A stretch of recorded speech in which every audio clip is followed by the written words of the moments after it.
अगर आप अपना खुद का शटरिंग का बिजनेस शुरू करने के बारे में सोच रहे हो या फिर आपके काम के लिए आपको शटरिंग प्लाई या फिर शटरिंग प्लेट की जरूरत पड़ती है तो आपको ये वीडियो पूरा जरूर देखना चाहिए, क्योंकि आज के इस वीडियो में हम इन दोनों मटेरियल के बारे में डिटेल से जानने वाले हैं। हम ये जानेंगे कि अच्छे क्वालिटी के शटरिंग प्लाई आप किस तरह से ले सकते हो, प्लाई लेते समय आपको कौन कौन सी चीजों की तरफ ध्यान देना चाहिए और आजकल मार्केट में शटरिंग प्लाई के क्या रेट चल रहे हैं उसके बारे में भी हम इस वीडियो में देखेंगे। साथ में वीडियो का जो सेकंड पार्ट होगा वहां पर हम ये देखेंगे कि जो शटरिंग प्लेट्स होती है तो उनके क्या क्या स्पेसिफिकेशन होते हैं, कितने साइज का एंगल इस्तेमाल किया जाता है, प्लेट के लिए जो शीट इस्तेमाल किया जाता है उसकी थिकनेस कितनी होनी चाहिए, वजन कितना होता है, कितने कितने साइज की आपको शटरिंग प्लेट्स मिलती है और सबसे इंपॉर्टेंट चीज आजकल जो शटरिंग प्लेट्स है उसके क्या रेट चल रहे हैं उसके बारे में भी हम इस वीडियो में देखने वाले हैं। तो अगर आप ये वीडियो पूरा देखते हो तो अच्छे क्वालिटी का मटेरियल आप अपने शटरिंग वर्क के लिए ले सकते हो जो कि सालों साल तक चलेगा और इससे आपका बहुत बड़ा फायदा हो सकता है। तो इसीलिए वीडियो को पूरा जरूर देखें। चैनल पे अगर आप लोग नए आए हो तो चैनल को जरूर सब्सक्राइब कीजिए। तो बढ़ते हैं हमारे टॉपिक के तरफ। तो जब भी हम प्लाई लेने के लिए जाते हैं तो पहली चीज आपको ये चेक कर लेनी चाहिए कि मेजरिंग टेप की मदद से आपको ये चेक कर लेना है कि प्लाई का जो साइज है वो सही है या नहीं। जनरली हम जो शटरिंग वर्क के लिए प्लाई लेते हैं उसका साइज होता है 4 फीट बाय 8 फीट। आपको मेजरमेंट टेप की मदद से इसे एक बार जरूर मेजर कर लेना है। आपका जो 4 बाय 8 का प्लाई होता है वो 32 स्क्वायर फीट एरिया कवर करता है। और अगर हम प्लाई की थिकनेस की बात करते हैं यानी कि मोटाई, क्योंकि हम लोग साइज चेक कर लेते हैं पर मोटाई भी जरूरी होती है, तो प्लाई की जो थिकनेस है वो 12 mm तक होनी चाहिए। उसके बाद अगर पॉसिबल है तो आप प्लाई का वजन करके भी देख सकते हो। प्लाई का जो वजन है वो 30 किलो से लेके 35 किलो के दरमियान होना चाहिए। अब यहाँ पर आंखों से भी कुछ चीजों के बारे में पता चलता है। अगर प्लाई के ऊपर कोई अंडुलेशंस है या फिर कॉर्नर टूटे हुए हैं तो ऐसे प्लाई को मत लीजिए। और प्लाई जो है जब आप हाथ में लेते हो तो वो थोड़ा सा फ्लेक्सिबल होना चाहिए, ऐसा नहीं कि बहुत ही ज्यादा सख्त अगर प्लाई है तो ऐसा प्लाई मत लीजिए। आपका जो प्लाई होता है उसके ऊपर कंपनी की मोहर होती है और उसके ऊपर ISI मार्क जरूर होना चाहिए। अब जो आम प्लाई होते हैं और शटरिंग वर्क वाले प्लाई होते हैं उनमें ये फर्क होता है कि उनके ऊपर का जो सरफेस है वो काफी इंपॉर्टेंट होता है, क्योंकि जो शटरिंग वर्क वाला प्लाई होता है उसका सरफेस हमेशा स्मूथ होना चाहिए, जिसके लिए उसके ऊपर एक प्रकार की फिल्म का इस्तेमाल किया जाता है। अच्छे क्वालिटी के जो प्लाई होते हैं उनके ऊपर 180 GSM की फेनॉल वाली फिल्म लगी हुई होती है और साथ में जो प्लाई के कॉर्नर्स होते हैं वहां पर एक्रेलिक पेंट किया जाता है, जिसकी वजह से प्लाई के अंदर मॉइस्चर नहीं जा पाता है और आपका प्लाई नहीं फूलता। और फिर चाहे आप किसी भी कंपनी का प्लाई क्यों ना इस्तेमाल करो, ये जरूर ध्यान में रखिए कि शुरुआती वक्त में ही आपको ज्यादा बल्क क्वांटिटी में प्लाई को नहीं लेना है। कुछ प्लाई को लेके देखिए, उस कंपनी का इस्तेमाल कीजिए, अगर आपको रिजल्ट सही लगते हैं तब जाकर आप बाकी प्लाई खरीद सकते हो। अगर आप एक साथ में ज्यादा प्लाई खरीद लोगे और वो खराब हो जाते हैं तो इससे आपका बड़ा नुकसान हो जाता है। अब जैसे कि मैंने आपको वीडियो की शुरुआत में कहा कि खीले का जो ग्रिप है वो काफी इंपॉर्टेंट होता है आपके प्लाई के अंदर। अगर आप प्लाई के अंदर खीला मारते हो और वो आसानी के साथ अंदर घुस जाता है, इसका मतलब ये कि प्लाई जो है वो अंदर से थोड़ा सा हॉलो हो सकता है, यानी कि वो अंदर से खोखला हो सकता है। अच्छे क्वालिटी के जो प्लाई होते हैं जब वो नए होते हैं तो उसके अंदर खीला जल्दी नहीं घुस पाता है, यानी कि खीला बहुत ही टाइट जाता है प्लाई के अंदर। तो इस चीज से भी आपको पता चलता है कि प्लाई की क्वालिटी कैसी है। अगर आप चाहो तो प्लाई को साइड से कट करके देख सकते हो। जब आप प्लाई को साइड से कट करते हो और आपको बीच में इस तरह के गैप्स दिखाई देते हैं, इसका मतलब ये कि ये अच्छे क्वालिटी का प्लाई नहीं है। जब आप अच्छे क्वालिटी का प्लाई लेते हो तो उसका जो कोर होता है वो एक समान ही आपको दिखाई देता है। इस तरह का जो हॉलोनेस है वो आपको अच्छे क्वालिटी के प्लाई में दिखाई नहीं देगा। अगर आप चाहो तो बॉइलिंग टेस्ट करके भी देख सकते हो, जिसमें कि आप प्लाई के छोटे छोटे टुकड़े लेके उन्हें पानी के अंदर डाल के अच्छे से उबाल के देख सकते हो। जब आप प्लाई को बाहर निकालते हो और आपका प्लाई जो है वो डीलैमिनेट हो जाता है तो ऐसा प्लाई खराब क्वालिटी का होता है। और अगर प्लाई वैसे के वैसा ही बाहर निकलता है तो इसका मतलब यह है कि ऐसा प्लाई अच्छे क्वालिटी का होता है। और अगर हम इन शटरिंग प्लाई के कॉस्ट के बारे में बात करते हैं तो ये अलग हो सकती है। तो इनका कॉस्ट जो है वो आपके एरिया अनुसार कम या फिर ज्यादा हो सकता है, या फिर कंपनी के ऊपर भी इसका कॉस्ट डिपेंड होता है। अगर अच्छी कंपनी होती है तो थोड़ा सा ज्यादा कॉस्ट आपको देना पड़ सकता है। जनरली अगर हम देखें तो 1600 रुपए से लेके 2000 रुपए तक आपको अच्छे क्वालिटी का शटरिंग प्लाई मिल सकता है। अगर सस्ता प्लाई कुछ इस्तेमाल के बाद ही खराब हो जाता है तो ऐसा सस्ता प्लाई आगे चल के आपके लिए महंगा साबित हो सकता है। वहीं पर दूसरे तरफ जो अच्छे क्वालिटी का प्लाई होता है, भले ही आप उसके लिए थोड़े से ज्यादा पैसे देते हो, पर अगर वो प्लाई ज्यादा दिनों तक चलता है तो उसमें आपका ही फायदा होता है, क्योंकि जो ब्रांडेड और अच्छे क्वालिटी के प्लाई होते हैं उन्हें बनाने के लिए भी अच्छे मटेरियल का इस्तेमाल किया जाता है। सही तरीके से इसे बनाने की वजह से इनकी लाइफ भी अच्छी होती है। अब अगला जो पॉइंट है, अगर आप उसके तरफ ध्यान दोगे तो डेफिनेटली आपकी प्लाई की जो लाइफ है वो बढ़ जाएगी, क्योंकि जब आपका काम खत्म हो जाएगा उसके बाद उस प्लाई को आप ऑयल लगा के रख सकते हो। जब आप अच्छे तरीके से ऑयल लगाते हो तो इसके 2 फायदे होते हैं। पहली चीज, आपके प्लाई की लाइफ बढ़ती है, और जब आप इसका इस्तेमाल करते हो तो इसकी वजह से फिनिशिंग भी अच्छी आती है। और जब भी आप साइड पर प्लाई को रखने वाले हो तो डायरेक्ट जमीन पे अपने प्लाई को मत रखिए, थोड़े से डिस्टेंस के ऊपर आप उस प्लाई को रख सकते हो, जिससे कि अगर जमीन से इसका संपर्क आ जाता है तो नमी की वजह से ये खराब हो सकता है। और जहां पर ज्यादा पानी जमा होता है वैसी जगह पर भी आपको आपके प्लाई को नहीं रखना है। और आपके एरिया में कौन सा शटरिंग प्लाई सबसे ज्यादा चलता है या फिर आपके हिसाब से सबसे बेस्ट प्लाई कौन सा है, उसके बारे में कमेंट बॉक्स में कमेंट जरूर कीजिए। पहला सवाल ये आ जाता है कि इन शटरिंग प्लेट को बनाने के लिए किस मटेरियल का इस्तेमाल किया जाता है। तो ये जो शटरिंग प्लेट होती है इन्हें बनाने के लिए MS मटेरियल का इस्तेमाल किया जाता है, यानी कि माइल्ड स्टील का इस्तेमाल इन प्लेट्स को बनाने के लिए किया जाता है। अब यहाँ पर नेक्स्ट पॉइंट आ जाता है जो कि है सेंटरिंग प्लेट के साइज के रिलेटेड। तो ये जो सेंटरिंग प्लेट है इनमें आपको बहुत सारे टाइप के साइजेस अवेलेबल होते हैं, जैसे कि 1 feet by 3 feet, 1.5 feet by 3 feet, और सबसे पॉपुलर और सबसे ज्यादा इस्तेमाल जो साइज किया जाता है वो है 2 फीट बाय 3 फीट। अब यहाँ पर ध्यान देने वाली बात यह भी होती है कि कुछ लोग अपने हिसाब से इन प्लेट का साइज बढ़ा भी सकते हैं अपने जरूरत के हिसाब से। कुछ लोग जो है 2 बाय 4 की भी प्लेट्स बनवाते हैं, तो कुछ लोग जो है 2 बाय 5 की भी प्लेट बनवाते हैं।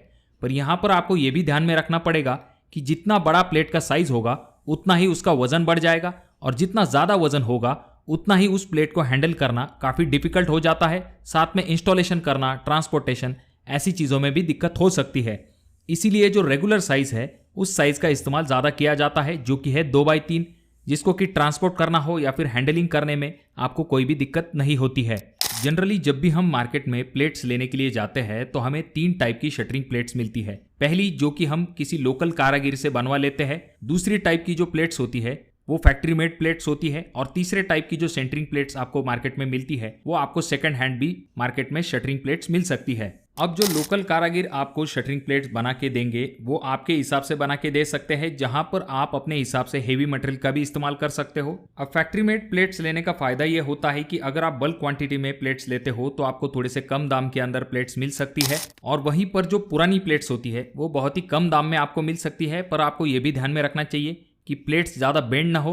ज्यादा अगर इस्तेमाल की हुई प्लेट है या फिर जंग लगी हुई प्लेट है तो ऐसी प्लेट लेने की गलती ना करें। तो चलिए अब बात करते हैं कि ये जो शटरिंग प्लेट्स बनाई जाती है इनके लिए कौन कौन से मटेरियल का इस्तेमाल किया जाता है। तो बेसिकली इस प्लेट को बनाने के लिए आपको जरूरत होती है एक MS शीट की, उसके बाद में जो एंगल होते हैं उनकी जरूरत पड़ती है। अब ये जो शीट होता है इसका गेज कितना है उसके ऊपर प्लेट का वजन डिपेंड होता है। जनरली 2 mm से लेके 2.5 mm तक शटरिंग प्लेट के लिए शीट का इस्तेमाल किया जाता है। वहीं पर अगर आप हेवी प्लेट बनवाना चाहते हो तो 35-5 के एंगल का इस्तेमाल कर सकते हो, पर जनरली जो फैक्ट्री मेड प्लेट्स होती है उनके लिए 25-5 के एंगल का इस्तेमाल किया जाता है। अब इसके बाद बारी आती है कि ये जो शटरिंग प्लेट है इसका वजन कितना होता है। तो जैसे कि मैंने आपको पहले भी कहा है कि कौन सा मटेरियल आप इस्तेमाल करते हो, प्लेट का साइज क्या है, इसके ऊपर प्लेट का वजन डिपेंड होता है। तो यहाँ पर हम एग्जाम्पल के लिए ऐसा मान के चलेंगे कि आपका जो प्लेट है उसका साइज है 2 फीट बाय 3 फीट, जिसके लिए आपने 2 mm के शीट का इस्तेमाल किया है, और एंगल का जो साइज है वो 25 बाय 4 या फिर 25 बाय 5 है। ऐसे में आपका जो प्लेट का वजन आएगा वो 13 किलो से लेके 15 किलो के दरमियान आएगा। अब इसके बाद अगला पॉइंट आ जाता है जो कि है शटरिंग प्लेट के प्राइस के रिलेटेड। तो ये जो शटरिंग प्लेट का प्राइस है ये डिपेंड होता है कि आपका जो शटरिंग प्लेट है उसका वजन कितना है, क्योंकि किलो के हिसाब से सेंटरिंग प्लेट का चार्ज लिया जाता है, जैसे कि 85 रुपये किलो, यहाँ तक कि 100 रुपये, 110 रुपये किलो के हिसाब से भी चार्ज लिया जाता है। अब ये जो चार्ज है मेनली इस चीज़ के ऊपर डिपेंड होता है कि यहाँ पर जो लेबर कॉस्ट और मटेरियल कॉस्ट इन दोनों के ऊपर ये जो प्राइस है ये कम या फिर ज़्यादा हो सकता है। अब यहाँ पर हम एग्जाम्पल के लिए ऐसा मान के चलेंगे कि हमारी जो सेंटरिंग प्लेट है उसका वजन 15 किलो है और मार्केट रेट हमें 85 रुपये किलो के हिसाब से मिल रहा है। ऐसे में अगर हम 15 × 85 करते हैं तो हमें एक शटरिंग प्लेट बनाने के लिए लगभग 1275 रुपए तक खर्च आ सकता है। जनरली अगर आप मार्केट में शटरिंग प्लेट लेने के लिए जाते हो तो आपको 2x3 की जो प्लेट है वो मार्केट में आपको 1200 रुपए से लेके 1600 रुपए पर प्लेट के हिसाब से मिल सकती है। तो आपके एरिया में शटरिंग प्लेट के क्या रेट चल रहे हैं इसके बारे में कमेंट बॉक्स में कमेंट जरूर कीजिए। तो अब जानते हैं ये जो शटरिंग प्लेट है इसके क्या क्या फायदे होते हैं, यानी कि क्या क्या एडवांटेजेस होते हैं। तो सबसे पहला फायदा तो ये होता है कि ये रीयूजेबल होती है, यानी कि एक बार अगर आपके स्लैब की ढलाई हो गई उसके बाद आप अगले स्लैब की ढलाई के लिए भी इसका इस्तेमाल कर सकते हो। इस तरह से आप मल्टीपल टाइम इसका इस्तेमाल कर सकते हो, और जितनी ज्यादा बार आप इसका इस्तेमाल करते हो उतना ही ये आपके लिए कॉस्ट इफेक्टिव ऑप्शन हो जाता है। इसका अगला एडवांटेज ये होता है कि ये जो शटरिंग प्लेट्स होती है ये काफ़ी ज़्यादा स्ट्रांग होती है, काफ़ी ज़्यादा ड्यूरेबल होती है। इसी वजह से ज़्यादा स्ट्रांग होने के कारण हेवी से हेवी लोड ये कंक्रीट का आराम के साथ ले सकती है और ड्यूरेबल होने के कारण इसका लाइफ स्पैन भी काफी ज्यादा होता है। अगर हम प्लाई से इसका कंपैरिजन करते हैं तो प्लाई में आपको अच्छी फिनिशिंग तो मिलती है, पर जो शटरिंग प्लेट्स होती है उनकी जो लाइफ होती है वो काफी ज्यादा होती है शटरिंग प्लाई के कंपैरिजन में। और जब हम इस शटरिंग प्लेट के डिसएडवांटेज के बारे में बात करते हैं तो सबसे पहला डिसएडवांटेज आ जाता है जो कि है वेट। अगर हम शटरिंग प्लाई के कंपैरिजन में इसका वेट देखते हैं तो ये ज्यादा होता है, इसी वजह से हैंडलिंग करने में थोड़ी सी दिक्कत होती है। साथ में इसकी वजह से जो लेबर का कॉस्ट है वो भी बढ़ जाता है। इसका जो अगला डिसएडवांटेज होता है वो ये कि ये जो शटरिंग प्लेट्स होती है इनका कॉस्ट काफ़ी ज़्यादा होता है। इसी वजह से अगर आप अपना शटरिंग स्टोर शुरू करने वाले हो या फिर आप as a labour contractor in shuttering plate को लेके अपना बिजनेस शुरू करने वाले हो, ऐसे में आपका अच्छा खासा पैसा इन शटरिंग प्लेट्स में लग जाता है। अब यहाँ पर कुछ प्रैक्टिकल टिप्स के बारे में हम बात करेंगे जिससे कि आपकी जो शटरिंग प्लेट है उसकी लाइफ अच्छी खासी बनी रहेगी, सालों साल तक आपको शटरिंग प्लेट में दिक्कत दिखाई नहीं देगी। सबसे पहली चीज़ तो ये है कि इस्तेमाल से पहले आपका जो शटरिंग प्लेट है उसके ऊपर आपको अच्छे से ऑयल लगा लेना है, जिससे कि सीमेंट वगैरह इसके ऊपर ज़्यादा ना चिपके और ये जल्दी खराब ना हो। जितना ज़्यादा उसके ऊपर सीमेंट लगता जाएगा उतनी ही आपकी प्लेट जो है उसे क्लीनिंग करने में दिक्कत होती है। और अगर आपकी जो प्लेट है वो ज़्यादा पानी के संपर्क में आ जाती है, ऐसे में आपकी प्लेट जो है उसे जंग जल्दी पकड़ लेता है।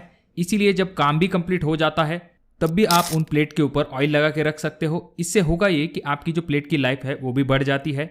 देखिए दोस्तों, आजकल जो शटरिंग प्लेट्स है कुछ जगह पर प्लाई का भी इस्तेमाल किया जाता है। हालांकि जो प्लाई होते हैं वो साइज में बड़े होते हैं और उनका जो सरफेस होता है वो काफ़ी चिकना होता है, इसी वजह से आपके जो स्लैब की फिनिशिंग है वो भी काफ़ी अच्छी आती है। वहीं पर जो प्लेट्स होती है उनका बार बार इस्तेमाल करने की वजह से वो थोड़ी सी बेंड हो जाती है। साथ में जो प्लेट का साइज है वो कम होने के कारण बीच में जो जॉइंट्स है वो भी दिखाई देते हैं। तो इसी वजह से शटरिंग प्लाई इतनी फिनिशिंग आपको जो शटरिंग प्लेट्स है उनमें दिखाई नहीं देती है। और यहाँ पर आपको ये भी ध्यान में रखना चाहिए कि जो शटरिंग प्लाई है भले ही उसमें फिनिशिंग अच्छी आती है पर उसकी लाइफ अगर हम शटरिंग प्लेट से कंपेयर करते हैं तो वो बहुत ही कम होती है। ज्यादा इस्तेमाल करने के बाद प्लाई की भी फिनिशिंग खराब होने लगती है और उसकी मजबूती भी कम हो जाती है। अगर आप डिटेल में शटरिंग प्लाई और सेंटरिंग प्लेट इन दोनों का कंपैरिजन जानना चाहते हो तो उसके बारे में कमेंट बॉक्स में कमेंट जरूर कीजिए, हम उसके ऊपर वीडियो बनाने की जरूर कोशिश करेंगे। वीडियो अगर आपको अच्छा लगा हो तो जरूर इसे लाइक कर दीजिए। अगर आपके कोई सवाल है तो कमेंट बॉक्स में कमेंट जरूर कीजिए। वीडियो बहुत ज्यादा ही अच्छा लगा हो तो अपने दोस्तों के साथ शेयर कर दीजिए।